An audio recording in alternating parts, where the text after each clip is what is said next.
Hello guys, आज हम research aptitude के बारे में सारे एमसीक्यूज़ के थ्रू सारे कंसेप्ट समझेंगे।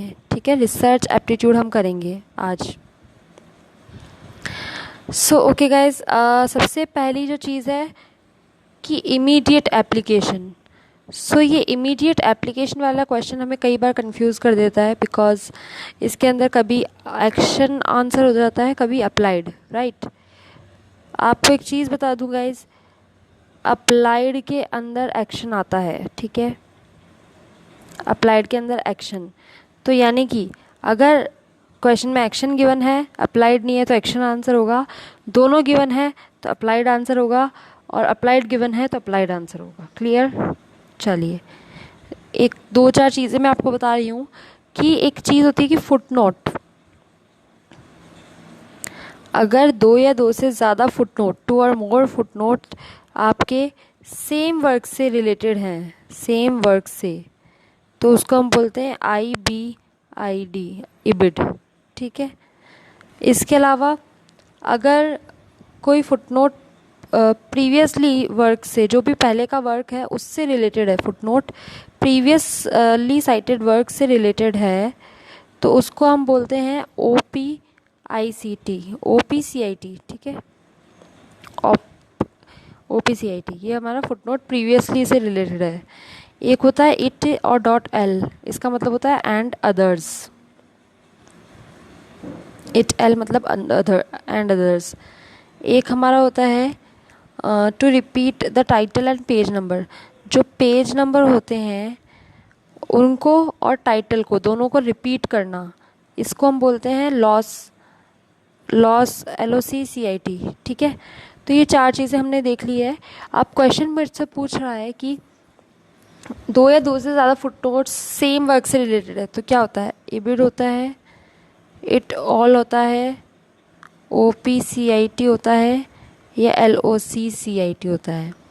गाइस, हमने पढ़ा था इबिड मतलब दो या दो से ज़्यादा फुटनोट सेम वर्क का, इट ऑल मतलब हमने पढ़ा था एंड अदर्स, OPCIT मतलब होता है ये एक ऐसा फुटनोट होता है जो कि प्रीवियसली साइटेड वर्क से रिलेटेड होता है, और लॉस CIT मतलब होता है कि ये टाइटल और पेज नंबर को रिपीट करवाता है। तो इबिड इसका सही आंसर हो जाएगा।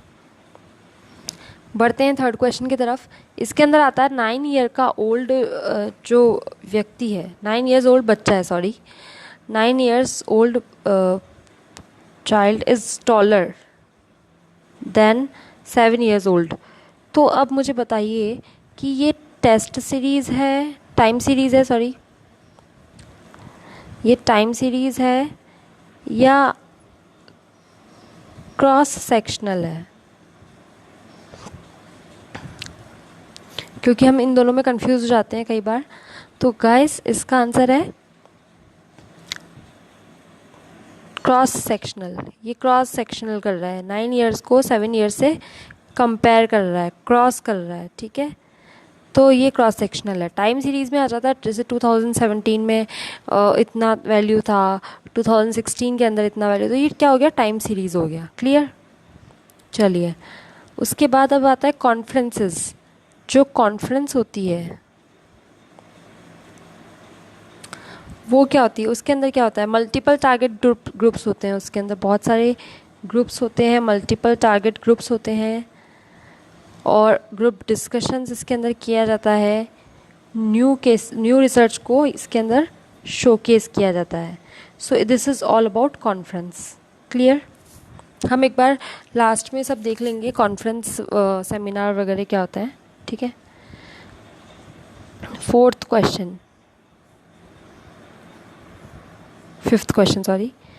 क्वेश्चन क्या है, x post facto. X post facto मतलब होता है आफ्टर द रिसर्च। इसका मतलब ये होता है, आफ्टर द रिसर्च का मतलब क्या होता है, जैसे कि बच्चों को स्कूल में मिड डे मील दिया जाता है। ठीक है, मिड डे मील। अब जो बन गया, फॉर एग्जांपल ब्रेकफास्ट में बन गए पोहा, अब बन गए। ठीक है, उसके बाद आप पोहा को चेंज नहीं कर सकते, टाइम हो गया खाने का, 12 बजे मिड डे मील होता है, फॉर एग्जांपल 12 बजे आपने पोहा खिला दिया, या 10 बजे कर दो, 10 बजे आपने पोहा बना लिया, बना के तैयार रख लिया, क्या अब आप इसको चेंज कर सकते हो? नहीं। तो after the incident you can not change, ठीक है, दैट थिंग। तो वो आपका क्या हो गया, ये एक्सपोज्ड फैक्टो हो चुका है। चलिए, सिक्स्थ, रिसर्च एथिक्स के अंदर क्या नहीं आता है? देखो, रिसर्च एथिक्स एक ऐसी चीज़ है जिसके अंदर आपको ऑनेस्ट होना पड़ेगा कि आपने कहाँ से डेटा उठाया है। तो ऑनेस्टी इसके अंदर आती है, इंटेग्रिटी आती है,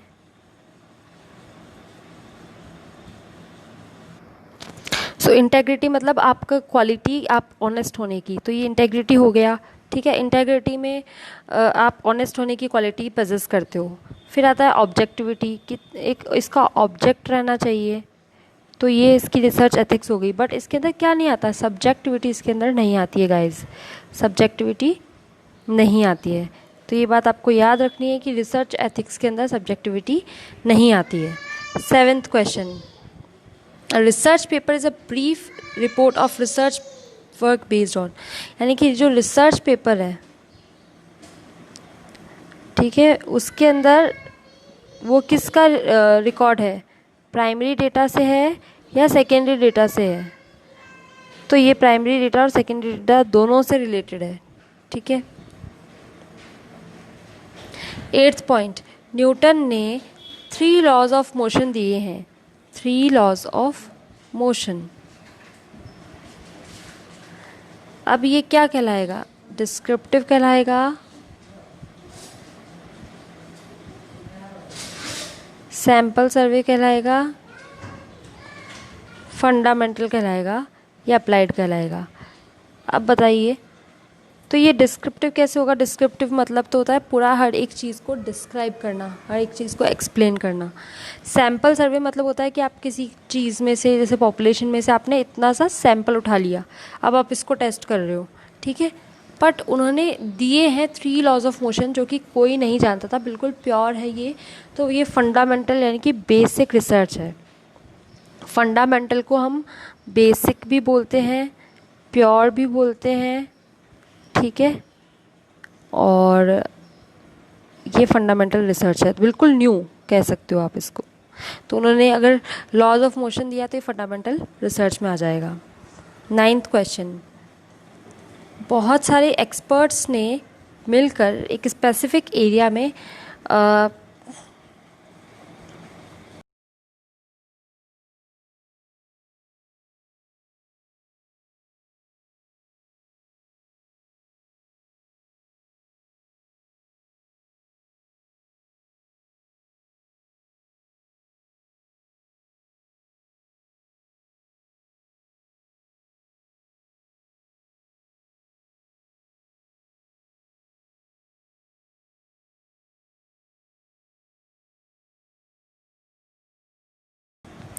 ओके गाइस, तो कुछ 9th क्वेश्चन पे हैं हम। कुछ ग्रुप ऑफ एक्सपर्ट्स मिलते हैं, अब वो अपने अपने फील्ड में बहुत एक्सपर्ट हैं, ठीक है, यानी कि उनके पास एक बहुत स्पेसिफिक नॉलेज है अपने अपने फील्ड की। तो वो एक साथ मिलते हैं और एक नया न्यू कोर्स के लिए सिलेबस प्रिपेयर करते हैं। तो न्यू कोर्स के लिए वो सिलेबस प्रिपेयर कर रहे हैं। अब ये क्या हो सकता है? सेमिनार हो सकता है, वर्कशॉप हो सकता है, कॉन्फ्रेंस हो सकता है, या फिर सिंपोजियम हो सकता है। देखो, सिंपोजियम इसलिए नहीं हो सकता क्योंकि इसके अंदर ऑडियंस पार्टिसिपेट लेती है, so it is cancelled. Conference में थोड़ा लार्ज ग्रुप आ जाता है। सेमिनार के अंदर क्या होता है कि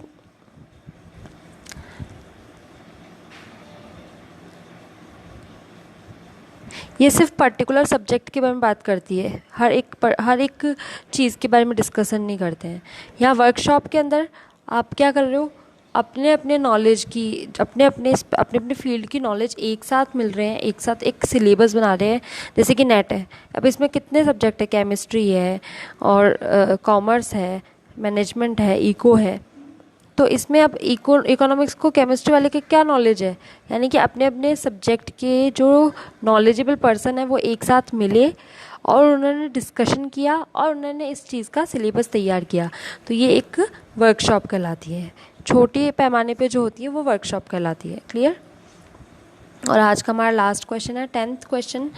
रिसर्च कंडक्ट करने के लिए आपको क्या है, फॉर्मुलेशन ऑफ हाइपोथेसिस की ज़रूरत है, और ये कौन फॉलो करता है?